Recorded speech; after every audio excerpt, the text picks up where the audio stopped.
Hey guys, I'm recording this video. This is your video for reading whole group for Thursday, March 19th. So this video is for Thursday, March 19th for your reading. Couple things I want to address before we get started is you guys had books that went in your packet the other day, and some of you are confused about them and I didn't have a chance to explain them. So what we're going to be doing probably next week, because I don't want to overwhelm you guys, is we're going to be doing book studies. So there's a couple book studies. Some of you are going to be in The Lion, Witch, and the Wardrobe. That's going to start next week, so you don't need to start to read this yet. It's going to start next week. You're going to be doing it in small groups. Some of you are in the BFG group. That's going to start next week as well. And then my other group, you actually have 3 novels, and those are the people who have Polar Bears, Past Bedtime, The Best Christmas Pageant, and the one in the middle is The Green Kangaroo. So those books, set them aside. You are going to need them. So let's go ahead and we're going to jump into our whole group reading lesson. For this lesson, I need you to get out your ready book. Remember, you can pause this video, especially if you're doing it with someone, to talk about what you're learning about. So you should be on page 258 of your ready book. That's lesson 16. So what we started doing yesterday is we started talking about point of view and character's point of view. So think in your head what that is. If you're with someone, tell them what you remember about a character's point of view. Character point of view is how the character thinks or feels about something. And how we determine it is by looking in the actions in the story. We're going to look to see what these characters are doing and what they're saying. We're going to take all those clues together, and then we're going to make an inference. We're going to determine what their point of view is based off of the clues. So we're going to continue to practice this. We're going to read a story called Night Flying Friends, 258. And I'm going to try to do this as best I can on the classroom. I can't project in my son's room, but I'm going to do the best I can. So we're on 258, Night Flying Friends. And the first thing I'm going to do as a reader is I'm going to preview this text, and you should be looking while I'm reading. You should have something in your hand to make some annotations with. Looking through this really quick, I can see there's some dialogue because I'm seeing those quotation marks, so it's probably going to be a fiction text. Probably a problem, solution, lesson learned, but it is a short text, so we'll see. I'm going to go ahead and start to read. And I will tell you, in this story, there's going to be 2 characters. You're going to have Alec and you're going to have Max. And what our goal is we're going to determine what Alec and Max's point of view is on the other character. So they're going to have a point of view actually on each other. So I'm going to go ahead and start to read. First paragraph. Last week, I was perched peacefully on my favorite branch in a tall oak tree, watching everything with my big owl eyes. Suddenly, I became aware of a strange creature flying crazily through the air nearby, swooping this way and that. What was his problem? Then the creature flew towards my branch, landed next to me, and hung upside down by his feet. That's when I saw he was a young brown bat. Before I could say anything, he started chattering. He talked a mile a minute about all the bugs he had eaten and where he had been flying. Then he said, "By the way, my name's Max. Good talking with you." A moment later, he let go of the branch and flapped off. Had I said a word? So I'm going to pause there. Great readers pause while they read to think about what they've been reading. So it sounds like I've met my 2 characters. In the second paragraph, we met our character Max. So going back, I'm going to see who he was. We had 2 characters. We had the bat, and then we had an owl.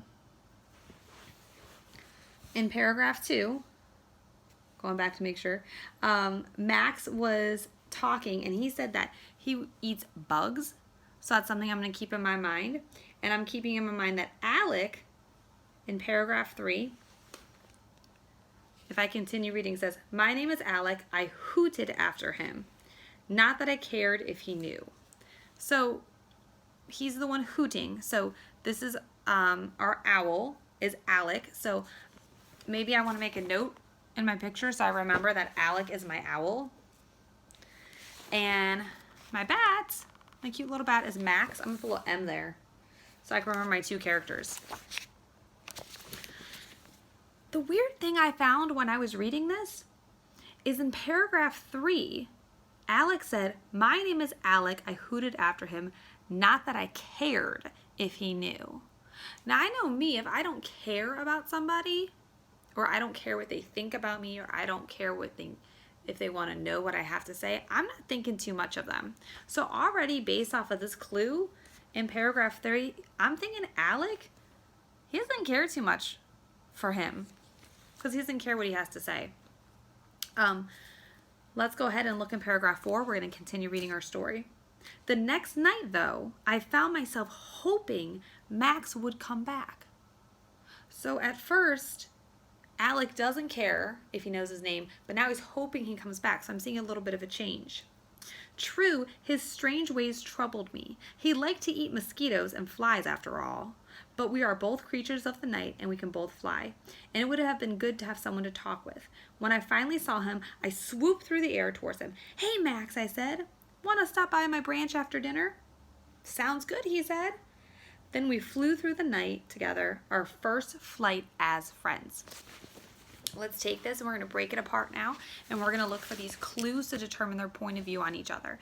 You're going to look at your next page, 259, and we're going to do our graphic organizer that's in the Ready book.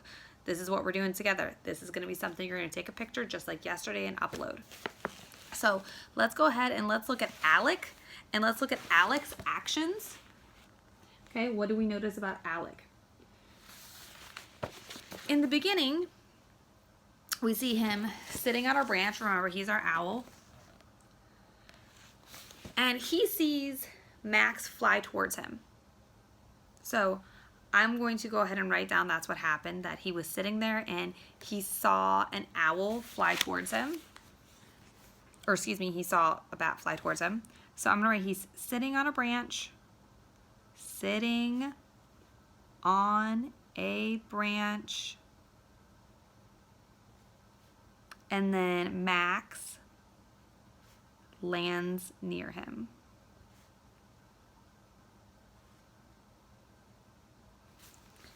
And then I also think something that was pretty important that he said was that he didn't care if he knew his name or not. So he said he didn't care, but then he continued in paragraph 4 saying he was hoping he would come back. So at first he didn't care, but then he hoped he came back. So based off of these clues, I'm thinking that at first he thought Max was kind of weird and didn't really want anything to do with him. But then he realized, hey, we can be friends. We have something in common. We were both creatures of the night. So for his point of view, based off of especially I think the really big evidence was what he was saying, I'm going to say that at first he thought Max was a little weird, but then learned that they could be good friends. So I'm going to write that down because point of views can change. So at first, and this does not need to be complete sentences, we're just writing down our thoughts. So at first, he thinks, and I'm going to write Max with just letter M, just going to make an abbreviation, is weird, but then wants to be friends. So I'm writing this down in my graphic organizer. I'm going to show it to you guys what I got here. Best I can. Zooming in. We all got to learn how to do this. Virtual learning. So what you're going to be doing next is you are going to go ahead and show me what you've just learned about point of view, about finding their actions, what they're saying, what they're doing, and determining their point of view. So you're going to work on Max now. In your graphic organizer, you're going to go ahead and you're going to write down what Max was saying, what he was thinking, what he did, and what his point of view is on Alec. So that is what your job is. You're going to upload a photo of this when you are done. I am also going to be having you do a response on 262. So if you go to 262 now, I'm going to go ahead and tell you about it. Or you can pause this video, do your graphic organizer, and unpause it. So on 262, it says, what is your point of view about each of the characters? Is your point of view the same or different from those of Max and Alec? Support your response with details from the text. we were really just starting to do a lot of writing in class before we had to have this virtual break. So I'm going to be really trying to walk you guys through this writing. I want you to make sure you are starting with a complete sentence. So the question is, what is your point of view about each of the characters? You should be writing Max's point, my point of view about Max is. My point of view about Alec is. And you need to have evidence. I think this because. I feel this way because. So you should be having a complete sentence about both characters. You also should be telling me why you feel that way. That's your evidence. Okay, that's you supporting your answer. And I want you to reread it and make sure that it's making sense. You have capital letters. And on the other side, there's even a little checklist that you can use to make sure that you're doing it correctly. Once this is done, you are going to, I want to say you were going to upload it. I'm recording this the day before, so I'm still trying to decide what I want to do in my head. But I think what I'm going to have you do is I'm going to have you actually type this up. So I want you to write it in your Ready book. I want you to write your answer in the Ready book, and then I'm going to have a Google Doc where you can actually type up your answer. So when you click on the assignment, it's going to say create, and you're going to create, the document will already be there. You're going to open it, it's going to label it and everything for you, and you can type it up. And if I need to come up with a little tutorial, I'll do that too. So let's breathe one step at a time. We're learning about character point of view, how a character thinks or feels about something, and also learning about how your character, how your point of view might be different based off of any evidence that you see. So we're going to go ahead and finish our graphic organizer. We're going to upload a photo of that. You are also going to be doing the writing response that is on 262. You're going to write it in your book, then you're going to type it up. Okay? And then that's going to be all for your whole group reading. Okay? All right, guys. Virtual Learning Day 2. We got this.